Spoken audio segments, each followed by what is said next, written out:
2024 was kind of a sparse year for me playing new games. I couldn't miss Helldivers 2 or Shadow of the Erdtree, but aside from those two, I was mainly catching up on a backlog of recent games I had missed or was going through PS2 classics. That was until Astrobot released.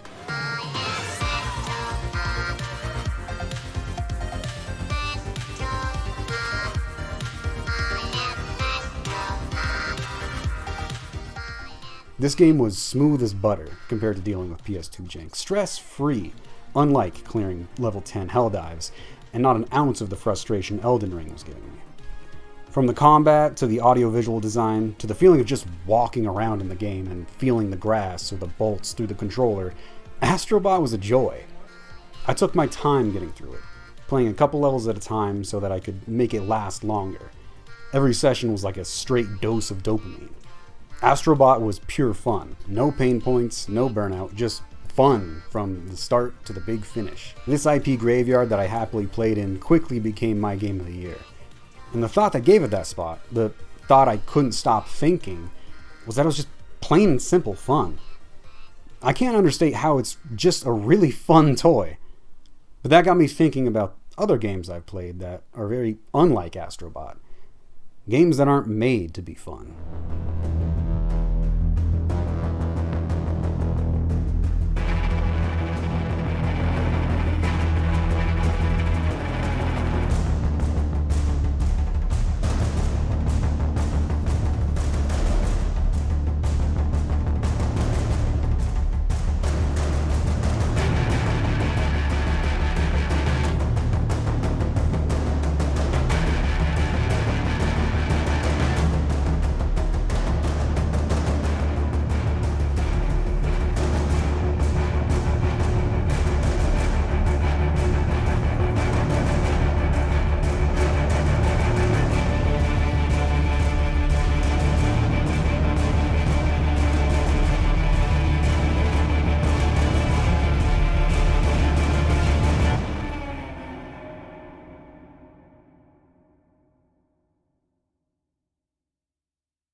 There are plenty of games that are not fun in the way that Astrobot and games like it are fun.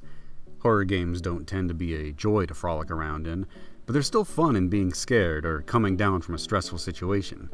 Survival/crafting games like Astroneer or Minecraft can give immense satisfaction in the completion of a building project which wasn't necessarily fun to build. Difficult games like FromSoft's are designed with putting you in incredibly challenging scenarios, but there's still joy to be found in exploration, finding items, lore, and of course the massive pleasure of overcoming those challenges, the main goal of those games' design. Plenty of games do not have, nor aim to have, the second-to-second fun that Astrobot or a lot of Nintendo games have, but most games are trying to be fun in their own ways. You might have heard of the fun scale somewhere on the internet with its 3 types of fun. The climber/writer Kelly Cordes defines Type 1 as enjoyable while it's happening, also known as simply fun. Type 2 fun being miserable while it's happening, but fun in retrospect. And Type 3 fun is not fun at all. Not even in retrospect. I imagine Astrobot could pretty comfortably be called Type 1 fun. Something like Dark Souls, at least for certain sections or bosses, would be called Type 2. But what kind of game would be Type 3 fun? This fun scale's creation is attributed to a University of Alaska geology professor, Rainer Newberry, who then explained it to a climber, Peter Hausler, who finally brought the idea to the aforementioned climber/writer Kelly Cordes. Coming from climbers and geologists, this idea is pretty rooted in outdoor activities. Type 2 fun being something like climbing a gruelingly steep mountain, or Type 3 fun, from some sources, defined as something that was genuinely life-threatening. I'm not saying we need to religiously adhere to these terms of fun, since it is a very informal delineation that also comes from a completely different activity, but they might be a useful tool in conceptualizing what we get from some games. And here's where Type 3 games come in. Games that aren't fun during or after you play them. Doesn't really sound like an experience you should seek out. Yet, maybe there is something you could get from a game besides fun. Fun can be just what you need after a long day's work when you just want to switch off. There's nothing wrong with that. But personally, The games that stick with me, the games I find much more interesting, tend to be the ones that do not have fun as its first priority. Going further, there are games that are damn near bereft of fun, not for lack of good game design, but because they have a purpose besides simply being enjoyable. Games can be more meaningful, thought-provoking, or emotionally resonant by sometimes sidelining fun to put forward a cohesive artistic vision. When the joy of the player is not the focus of a game, the player might be able to find things that are worthwhile, a narrative they could feel through gameplay, visuals that elicit emotions that rarely surface, or immersion in a situation that could elicit real empathy for a real-world scenario. These are just examples. There are so many possibilities of what can be done with games, because by removing constraints on what art should be, e.g. fun, the ways in which it can affect a person are damn near infinite. In this video, I will be examining some games and how they forego fun to accomplish their various goals. I won't necessarily get into what I think these aspects mean for the game as a piece of art. Rather, I will be focusing on how these games create elements that connect the player to the game by wielding its negative, boring, unfun gameplay and what that does for the player experience. This is largely explored when talking about ludonarrative harmony and ludonarrative dissonance. To quickly define these terms, if you aren't as deep in the game space and sick of these terms as a lot of people are, ludonarrative harmony is when gameplay, what you as a player are doing, becomes a narrative element that connects to what is happening in a story. Gameplay supporting narrative, and narrative supporting gameplay. And now ludonarrative dissonance occurs when there is a breakdown between gameplay and narrative, gameplay being unrelated to a story, or at worst, flying in the face of what a story is trying to convey. Think Death Stranding for ludonarrative harmony. Everything you do in that game is part of the journey, part of the story. You are a porter, and the gameplay is you delivering packages. Uncharted is a good example of ludonarrative dissonance. A lighthearted Indiana Jones-like adventure where you are exploring ancient cities and finding treasures with a heap of jokes and one-liners along the way, all the while killing hundreds of people in gameplay. These are important ideas in the context of how a player can be affected by a game, because it does a lot for immersing the player into the game as an experience, not just a neat toy with good lore. If a game can make you feel what the character you are playing as feels through gameplay, you will likely be more invested in the narrative and all that it is trying to express. When that character is feeling boredom, apathy, or frustration, a game can do some really interesting things to make the player feel the same way.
Siren, the game series written and directed by survival horror genre progenitor Keiichiro Toyama, is a largely unfun game. The 3-game series has an average rating of around 7 out of 10, some going as low as 5 out of 10, and some other reviews settling in at 8s. The word tedious is used in several reviews to describe a main characterizing feature of the game, the Link Navigator, and the necessity of replaying levels you have already cleared. The Link Navigator is almost like a chapter select for the game, though it is available from partway through the game instead of being accessed after clearing the ending. On a huge grid are all of the game's levels and cutscenes laid out, organized by what character it focuses on and at what point in the timeline it takes place. Incredibly original, the Link Navigator and the mode of play that it brings to the game is both Siren's key to greatness as well as the source of so much tedium. through the tedium is an incredible story that has beautiful ludonarrative harmony. Siren focuses on the Japanese mountain village of Hanyuda and the esoteric ritual that is held in the village. You play as a large cast of characters who are caught up in this ritual and the supernatural forces it brings. Kyoya Suda, one of the main characters of the cast, comes to the village on his summer vacation to investigate the legend of a mass killing that took place in the village long ago, where 33 residents were murdered. As he investigates the village, he comes across a ritual ceremony taking place in the woods where his presence is noticed, interrupting the ritual and making him flee further into Hanyuda, chased by a crazed police officer. Suddenly, an earthquake strikes the village as an ear-piercing siren rings through the air, where then Kyoya is shot by the police officer, laughing and crying blood, sending Kyoya off a cliff and into a red river below. It is at this point that Kyoya and the rest of the characters are no longer in the world as we know it. The clock, which referred to all the prior events as yesterday, has crested midnight, and is now an everlasting day 1, 2, and 3. From then on, all of the people present in Hanyuda are stuck in an Ouroboros of time, never ending and always beginning. The gameplay is now about fulfilling the loop and finding the edges of it by playing as several characters. The game is not on rails though. Your character has several options of what to do within the loop, and they can create different outcomes each time they relive the repeating moments of time. Even their failures are part of the loop. The deaths of characters are canon. The dead character will just come back in another loop to fulfill their duty in the timeline. A timeline that does change slightly to result in a difference. Without getting too deep into spoilers yet, there is a goal that the cast can achieve. It's just not something that frees them all from their fate. This agency of the playable characters manifests in gameplay with the multiple playthroughs of the same levels. To get to the ending of the game, you must play through each level at least twice. The game helps you out by giving you hints on what to do, alongside the main objective for the level that it tells you to do. For example, the first playthrough of a level may tell you to simply escape from an area, usually not that difficult. But the second playthrough will tell you to kill one of the zombie-like enemies that is pursuing you through the area. Maybe so you could pick up an item from them that your character can use in a following level, branching off from the series of events that the character went through on their first loop. You can even leave predetermined items or unlock doors for other characters that go through the same area later in that loop, to further change the series of events. This is where the Link Navigator shines. The game's levels are largely played and unlocked in a non-chronological order, but the Link Navigator keeps track of when things take place and what action in each level leads to a different outcome. After the game takes you through a series of levels, it greatly opens up in player approach when it unlocks the ability for the player to choose what level on the Link Navigator they want to play. It also allows you to choose to go back to the levels you already cleared so that you can do the second run of it, which unlocks further new levels or the ability to do the second run of a different level with new objectives. Sometimes the completion of something on the Navigator will unlock a seemingly random cutscene that takes place hours before what you just accomplished, days before, maybe outside of the time loop, or even years or centuries before the current times of the loop. This Navigator and the freedom of approach it gives the player, along with the non-linear approach it allows for in the game's storytelling, is one of my favorite features of the game. It gives it an identity of its own in the survival horror genre that was already crowded with other fantastic games, but it is the Link Navigator and the repetition that it and the game's story calls for that brings that tedium. I started playing through the first Siren game with a good bit of knowledge about it, having already played part of the pseudo-remake of the first game, Siren Blood Curse. I had also tried to get into it sooner, but the awful English dub had kept me away. But what really put me off the series was watching a playthrough that horror game Let's Player Gab Smulders did, where she interpreted the Japanese version of the game as she played it. It's an awesome attempt at making the game accessible with the proper language. Even though she edited the videos well and didn't waste time, the game itself was repetitive to the point of turning me off of the whole series. Way too boring to watch. It was a shame, because even back then I was so drawn in by the incredible creature design from Miki Takahashi, the setting of a creepy cult in the mountains of Japan, and the various affecting atmospheres that each level in the game brings to the table. It wasn't until the beginning of 2024, after videos about the Siren series from fantastic survival horror game essayists Euro Thug 4000 and Tango Mushi, convinced me to check out the first two games for myself, armed with a guide to the game so as not to be stuck playing the game for 100 hours, and so I could collect all the surprisingly interesting collectibles in all of the levels. This game is also perfect for freaks like me that want 100% games and check off boxes on grids. I had recently graduated from my university in Japan, so I figured now I knew enough Japanese to play the first game in its native language, so I didn't have to deal with the awful, awful English line readings. They're not human anymore. The Yumigiri. Yumiakuri, Yumigiri.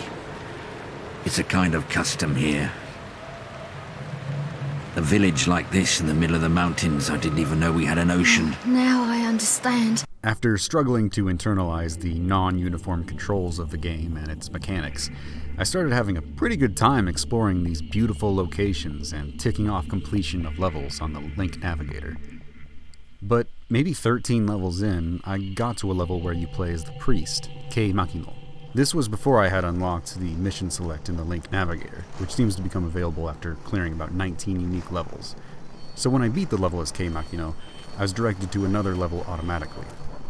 I played maybe 2 or 3 levels, only one of them being a new one, and was placed back into the shoes of the priest. I found myself stuck in a loop that always came back to this level, playing through the same pool of around 5 levels again and again before I unlocked the level select ability. It was damn good for the sense of continuity and looping through time that the game is trying to give, but bad for having a good time.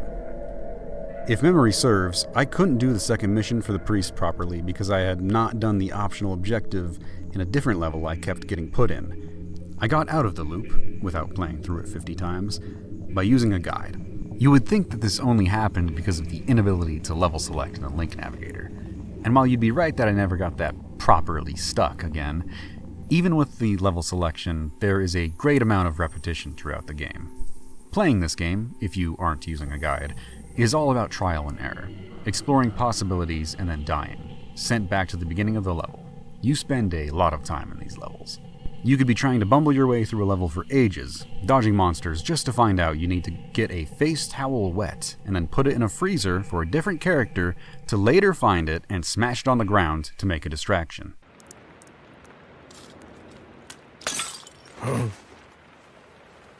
Intuitive.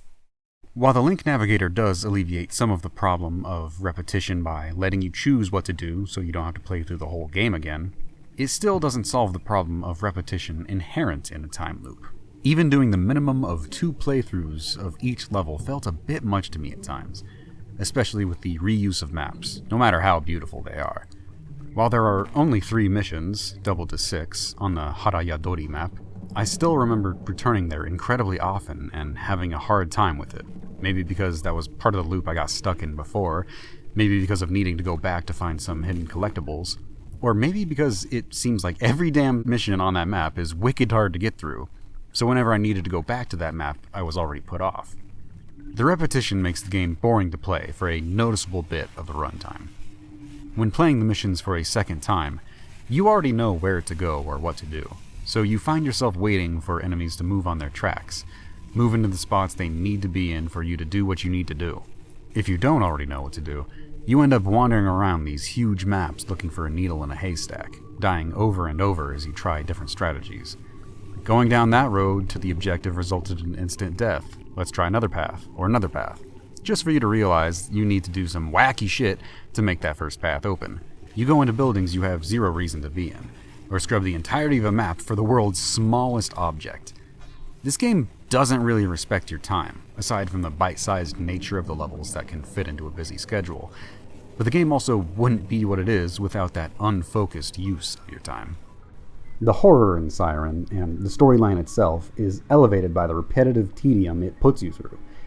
Getting into some deeper spoilers now, the game's story centers around an alien entity named Tatatsushi.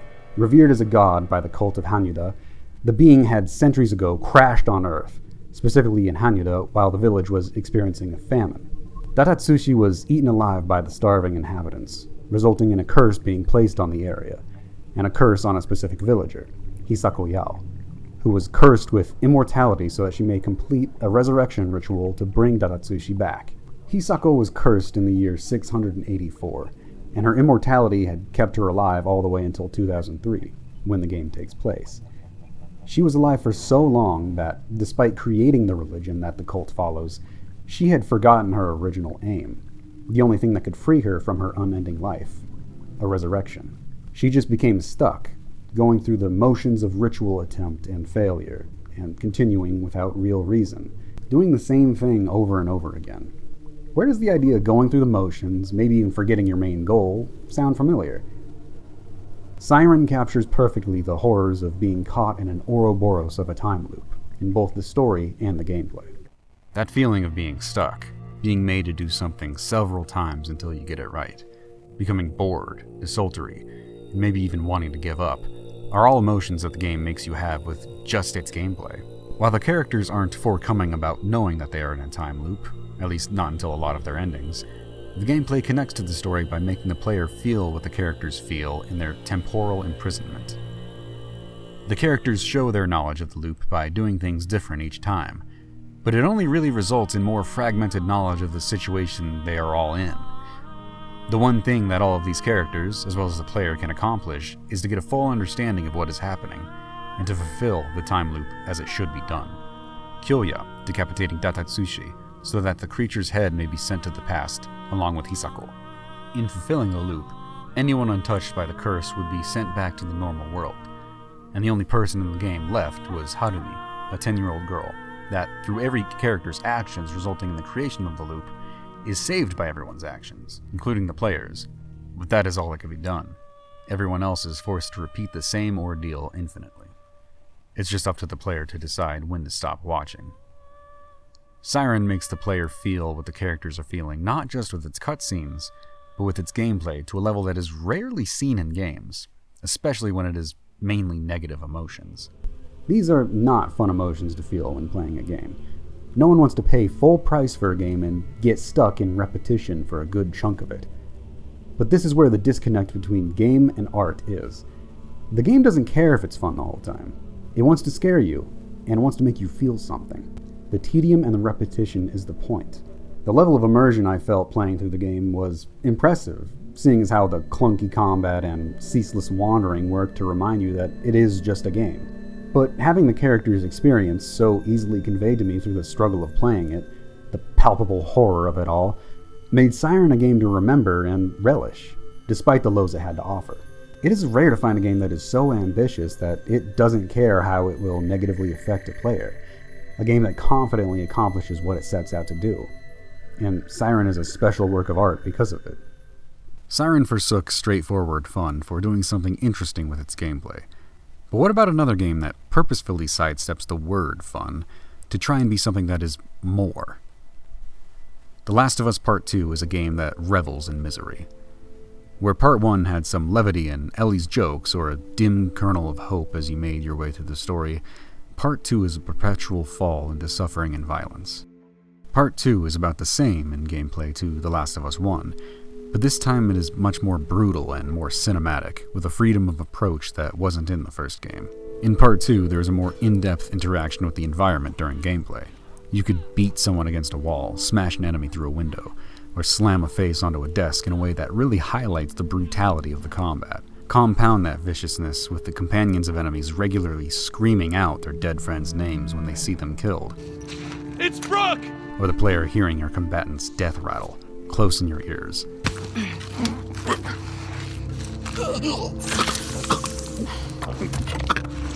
And you get some bloody immersive combat loops. Calling a game that is trying to cover dark topics while presenting such brutality fun seems a bit tone-deaf, but The Last of Us Part 2 is, after all, a game with a big budget and a fervent fanbase, so it needed to play well and sell well.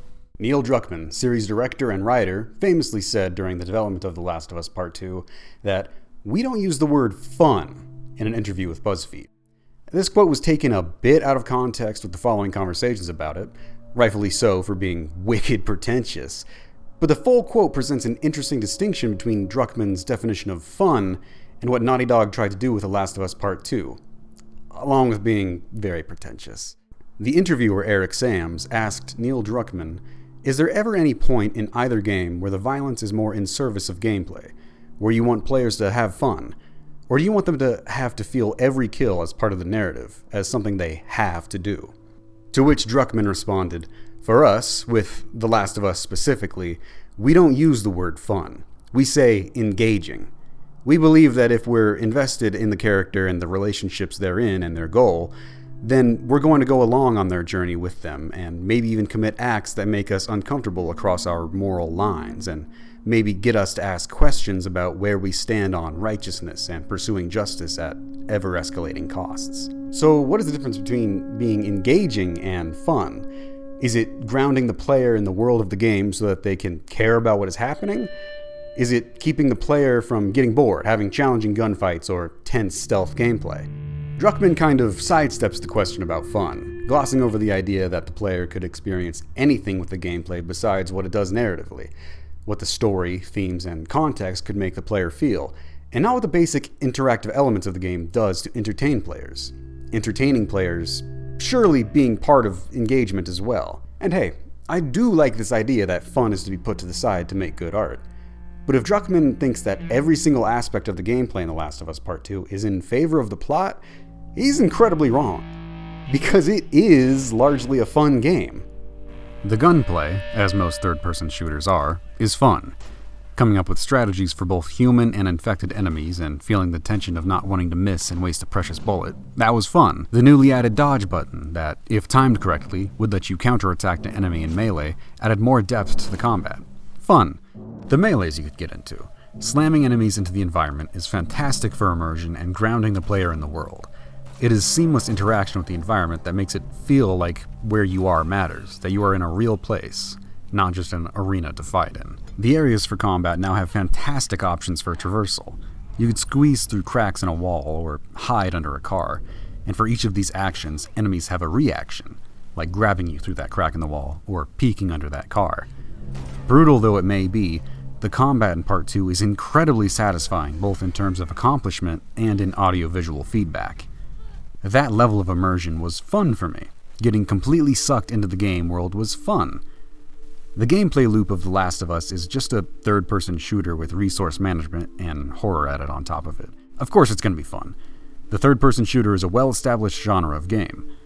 Even The Last of Us 1 proves that the gameplay loop is fun enough on its own with the inclusion of its fantastic multiplayer. Same gameplay, but removing any actually meaningful narrative. Even with the PS5 re-release for Part 2, they included a roguelite mode that lets you play with the incredibly fun systems of the game outside of a narrative. I'm convinced that even if you strip the game of its identity, the stories, visuals, and sauce, and it was just a gray box with stick figures fighting each other, the gameplay would still be pretty fun. I won't say that the immersive and engaging aspects of the game doesn't make The Last of Us Part 2 more fun. The gun sways, the animations of brutalizing a person with a melee weapon, how cinematic that is. But even without those engaging aspects, the game would still be fun, no matter what Druckmann says, because that is how the game is designed. It is that exact fun which deprives the game of being a cohesive piece of art. Through the misery of the campaign, we are shown how both Ellie and Abby have destroyed themselves and those around them in their quests for revenge, how the violence they inflict hurt both themselves and any chance they had to move on from the damage that was done to them in the past. It is here where the problem of ludonarrative dissonance rears its head. Because where Joel was killed by Abby for his indiscriminate killings when trying to save Ellie, killing Abby's father, and Ellie going on to repeat the violence of Joel in her mission to kill Abby at any cost, they both kill so many people on their journeys. Abby is well enough in the clear. The people you kill playing as her are mostly deserving, Seraphites, although there is a point to be made about how a lot of them seem to be forced into the cult-like group. It is Ellie who is really in focus for her path of revenge, because Abby's dealing more with the aftermath of her own vengeance. Ellie tears through the WLF on her path to find Abby, killing unforgivable amounts of people that are just defending themselves to meet her goal. A post on Reddit says that the total non-infected kills that are possible in the game for Ellie is 229, and 156 for Abby. These numbers are likely a bit off, but that ballpark is still wild. The game tries in any way that it can to show you that these killings are disgusting, reprehensible acts that just work to further the cycle of violence. From enemies screaming in horror when they see you tearing their friend's throat out, to the whines of a dog that you pump with bullets. If the game is that serious about the portrayal of violence, why is it so damn fun? If the combat wasn't so fun, players would avoid it, sneaking around or running through encounters, and in the process would keep players from killing, keep them from doing this act that the game continually tells you is bad. Sure, Ellie and Abby's killings through the story have a narrative function, to show how far they will go, how many people they will hurt to achieve their revenge. But the game's combat is fun to the point that I would intentionally seek out encounters. I would successfully sneak past a group of enemies, perfectly able to move on through the game, and then I would go back to experience the combat. The fun of The Last of Us Part 2 directly negates the game's message of anti-violence by making the game's simulated violence feel so good. Wait a minute. No. I highly doubt they were trying to correlate the pleasure of gameplay with the pleasure of revenge. I'm not giving Naughty Dog that much credit, but it might be an interesting read of the game. There is a way to play through The Last of Us Part 2 without experiencing so much dissonance. The only downside is that it's really fucking boring. To exclude all of the fun of the violence is what writer Tristan McKinstry did in his attempts at pacifist runs in the game. Of course, there's no possibility of a real 100% pacifist run where you don't kill a single living being in gameplay or cutscene. That would also result in a weird dissonance with the story. But you can drastically reduce the amount of people you need to kill to get to the end of the game. Again, I was seeking out the combat when I played through the game. I wanted to experience all the game could show me. I wanted to have fun. And in that process, I killed about everyone in the game. You can sneak around a good bit of the encounters, but to me, the stealth in The Last of Us is really boring. Maybe it's because I play a lot of these games that give you the option to go loud or quiet in any encounter, but the waiting that is inherent in stealth games, waiting for an enemy to turn their back or isolate themselves so you can take them down, it's just not fun. I don't really enjoy the slow plodding along of the stealth, partly because it is boring and partly because it makes the game feel like damn near every other stealth game. Except MGS5, that game is impeccable. Part 2's stealth felt just like the stealth in Prey, Metro, Hitman, even a bit like Spider-Man on the PS4, weirdly enough, where sneaking around is the undoubtedly smart option. The smart option so that you could save resources or avoid the danger of open combat, but not the fun one. Tristan McKinstry completed his attempt at a pacifist run by using stealth and letting Ellie's companion NPCs do some of the work, which I imagine resulted in a lot of waiting. In his total kill counts, which consider only the kills that require input from the player like a QTE or kills in normal gameplay, not counting cutscene kills, Ellie is required to kill 6 non-infected enemies, and Abby is required to kill only 2. These kills are pretty narratively sensible with the weight that the game puts on your characters taking lives. And if this was the standard experience of the game, the player wouldn't get lost in the fun of the combat, since these kills are spread out over the course of this 23-hour game. But there's the rub. It would have to be this unfun, mind-numbingly boring trudge to the game to be narratively harmonious. There it is again. A tension between making the game boring but narratively cohesive, or being engaging and having ludonarrative dissonance. Unlike Siren, The Last of Us Part 2 goes with the dissonance so that it would be more engaging for the player. It is technically a choice that the player can make, but aside from really wanting to challenge and bore yourself, who's going to play the game like this? Making a game unfun on purpose to suit the message of the art is a lot of heavy lifting for the player to do, when conveying that message is really the developer's job. There isn't really a good solution here. I'm very glad that Part 2 is as fun as it is, and I loved my time with it. But it is still a bit of a fumble of making games into truly cohesive artworks, and not just movies with really fun yet out-of-place mini-games in between scenes.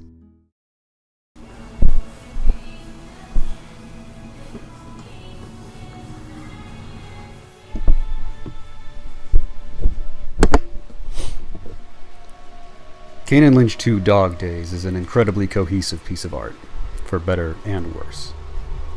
It is arguably even more brutal, dark, and nihilistic than The Last of Us Part 2, and every part of the game is working to get that gritty and ugly vision. Before the game starts, there's a cutscene that seems to show the events that lead up to the beginning of Dog Days. It shows both of our characters, Kane and Lynch, in their own separate lives before they get back together for the first time since the events of the first game. Lynch has made a life for himself in Shanghai, the scene showing him in an apartment with his partner, simply living his life. This is interspersed with scenes of Kane in a shootout, another job that has surely gone wrong. Kane flees through a children's park. The screams of kids and cries of a baby can be heard as he runs past playground equipment and shoots back at his pursuers.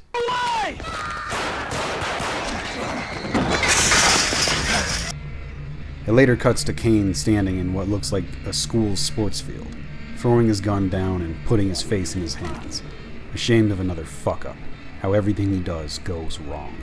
The scene ends with Lynch, unresponsive to his partner's questions as he dreads the coming reunion with Kane. When you launch the campaign, the first thing you see are the two of them tied up and tortured. Lynch! I'll fucking kill you! The cruel and bleak worldview of the game is expertly conveyed with the visual presentation. The whole game looks as if it was shot on a low-grade camera that follows the action as if it were a third protagonist, documenting the path of destruction carved through the story. In the day, the sky is a harsh white, bleaching the world of color.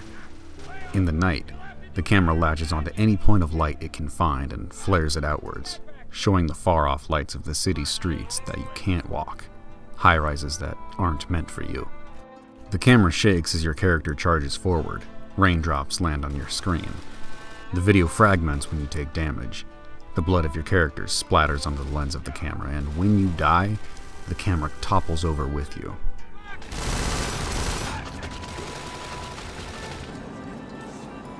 The movement of the camera works wonderfully to ground the player in the game world. While a first-person shooter tries to be immersive by making you be the character, Kane and Lynch 2 immerses you as someone that is with the characters. Thank fuck for that. I wouldn't want to be either of these fuck-ups. The way the camera handles colors and lights builds a pretty solid atmosphere in the game. Shanghai is drenched in dull greens, blues, browns, and grays. But those drab colors are disrupted by the neon lights of street shops or buildings, and the red of blood coating the camera, or even the bodies of our protagonists. The lens flares from bright lights are so blinding they can be disorienting, throwing you off in the middle of combat. The visual presentation of the game really shines in a particular moment of violence. Fighting your way up a crowded street, gunning down these crooked cops that are hunting you, Kane and Lynch come upon a store. Kane cautions Lynch against shooting the propane tanks in the store, but by stray bullet or decided effort, the storefront can be blown away, killing everyone, enemy or civilian, in the blast.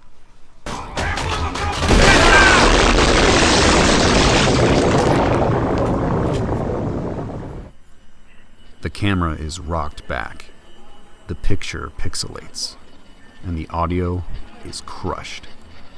It is vicious, perfect for stressing the levels of destruction and violence that follow wherever Kane and Lynch go.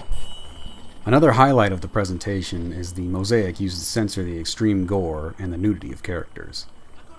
When heads are blown off or bodies are torn apart, they are censored, but all the mosaic really does is makes the gore feel all the more severe.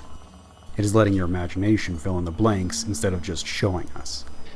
It's not like Dog Days has super realistic graphics with high resolution textures or super advanced modeling that makes the gore unacceptable. Red Dead Redemption 2 has incredibly high fidelity and the gore is shown up close and clearly. Kane and Lynch 2 is using the mosaic because it knows that by not showing you, it makes the gore seem even worse, makes it feel extreme. In turn, it makes what Kane and Lynch go through seem all the more vile. When you empty skulls with a shotgun blast, the sudden red-tinged mosaic is striking. It visualizes the damage you just did. Executing your human shield is the same, a mosaic bursting forth from their head as you toss their body to the side. It's a small detail in a sea of little things that the game does right, which all come together to make a suitably miserable experience. The locales of Dog Days are fittingly glum as well. Where a game that is marketed towards a Western audience that is showing off a foreign country might want to show you the highlights of that place, The tourist spots, places of significant history or otherwise beautiful and well-trafficked areas, Kane and Lynch are existentially linked to the dark alleys, empty lots, places of industry, and otherwise unseen parts of the city. The game takes you through places like a parking garage, a disused building, a sweatshop, an empty lot, the cracks between buildings, a dockyard, a train yard, a bus depot, maintenance tunnels, and an airfield. Places that are rarely trafficked by a human presence, forgotten and hidden. Creator and writer for digital architecture zine Heterotopias, Gareth Damian Martin, interviewed Kane and Lynch 2 art director Rasmus Poulsen about the environments of the game, where Rasmus introduced a really effective concept. The city turned inside out. Not the storefront, but the back room. Not the street, but the back alley where all the boxes are stacked. It's all about those traces of humanity that we don't remember, or we don't want to see. Seeing these areas of Shanghai give the setting a sense of grounding as a believable city. It's another point for that sense of presence that the game brings the player. These areas are also incredible just on their own, for people who love interesting places or urban exploration like I do.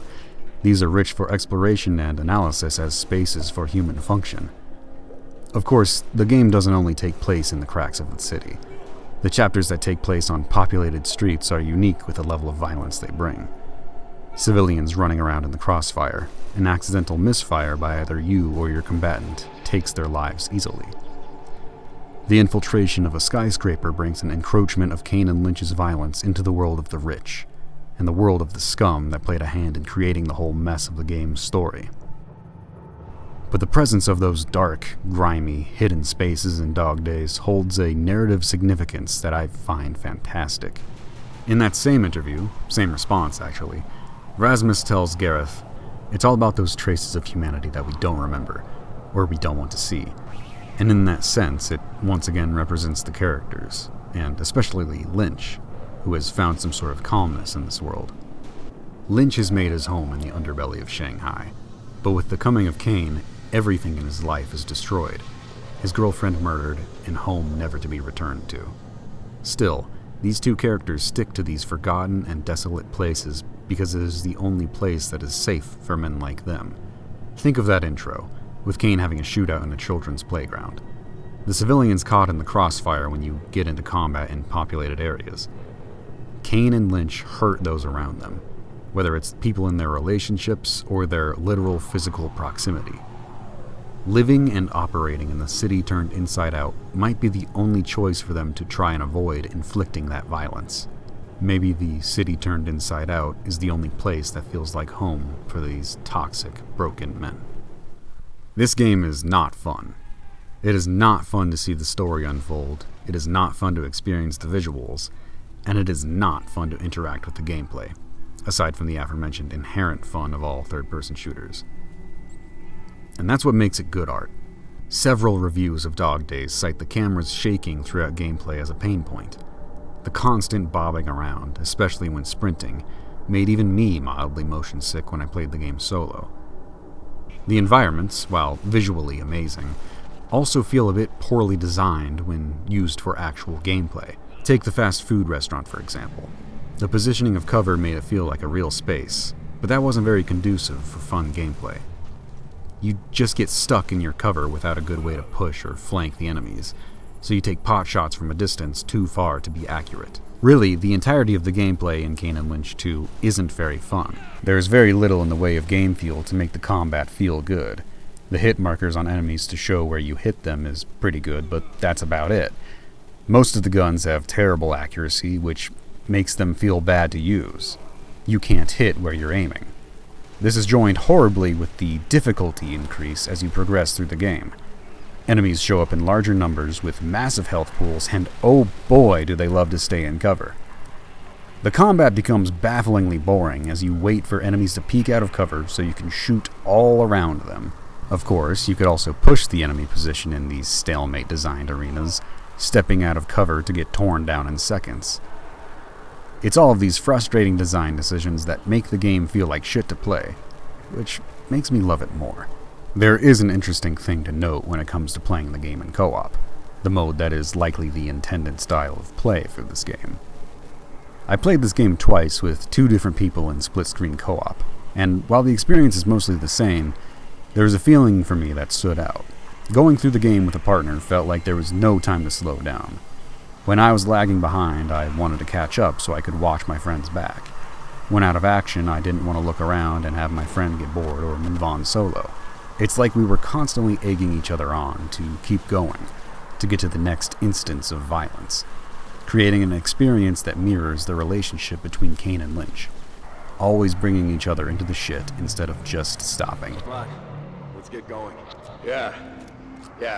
Now, it could be that this is just inherent in co-op games. I have had this experience playing just about any multiplayer shooter, but it is still part of my experience with Dog Days, and it made for an unexpected pathway for ludonarrative harmony. Kane and Lynch 2, Dog Days, succeeds where The Last of Us Part 2 fails with its all-encompassing misery. Whether it was on purpose or not, the gameplay is not fun. It is an uncomfortable slog to the mercifully close end. Dog Days shows you revolting scenes, makes you follow these colossal fuck-ups through the wrinkles of the city, and puts you through impotent combat as Kane and Lynch do nothing but make everything worse. Fuck! Lynch, I need you to calm down. Go fuck yourself, Kane! Fuck off home! That's what you want! They killed Sue! I'm sorry, okay? We can get out of here. They ain't gonna fucking get away with this. Yes, they are. The dead don't care. Believe me. I know. Look, I want out. But I need this deal. I need to do this for my daughter. And then no more. This is my last job. Then fucking go! Lynch, Shaanxi is not gonna stop. Now we need to be on that boat. And I ain't leaving empty-handed. Not now. This is all I got. And I need your help. Are you with me? All of the elements of Dog Days are working together to realize this wretched phantasm. What the game does as a work of art is not my place to say here. That is not the point I am trying to make. What is important is that Kane and Lynch 2 is bulletproof. On all fronts, it is accomplishing what it needs to achieve to be a cohesive, unflinching work of art that focuses on the toxic and terrible. In that effort for cohesion, there are pieces of this game that stand on their own as cool art. The environmental design and visual presentation. Whatever you get from the game, it is only reinforced by the fact that it is not fun to play. It is a perfect example of ludonarrative harmony. There is value to be found in this game, not despite the fact it is not fun to play, but because it is not fun to play. This next game is the same case, but I'm in no position to suggest you actually play it. Pathologic 2 is one of my favorite games that I never want to touch again. It is a rare case of a game, for me, that I loved but never finished.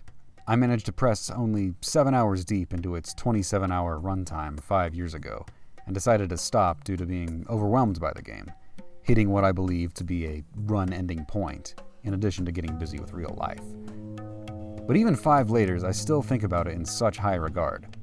I remember my experience with the game strongly because it is such a solid piece of art.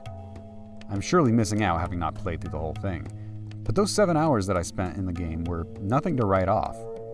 In my short time playing just a bite of Pathologic 2, I found a world, a story, and game systems that had been expertly crafted to do one thing: make the player miserable.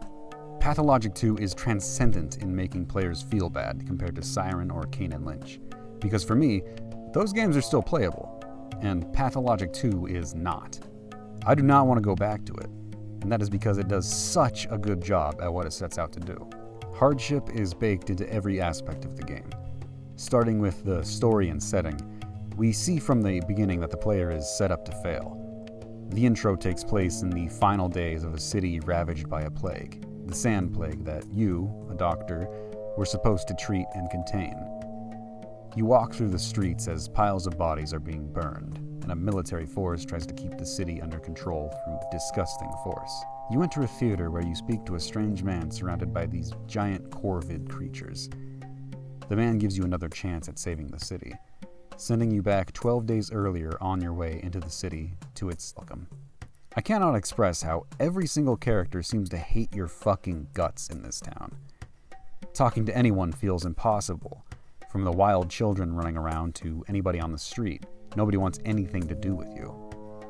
The game doesn't even give you a proper place to stay in the town, no base or anything. You have to go to the shelter that is run by the single caring person in the city that I could remember. You are tasked with saving this town that despises you, tries to fuck you over at every turn, all at your own expense. Not for some great reward promised at the end, but because, well, it's because that's what you do. You don't want to see the city as it was in the final day ever again. You might be able to guess that a game where you play as a doctor trying to stop a disease might not have a big focus on combat.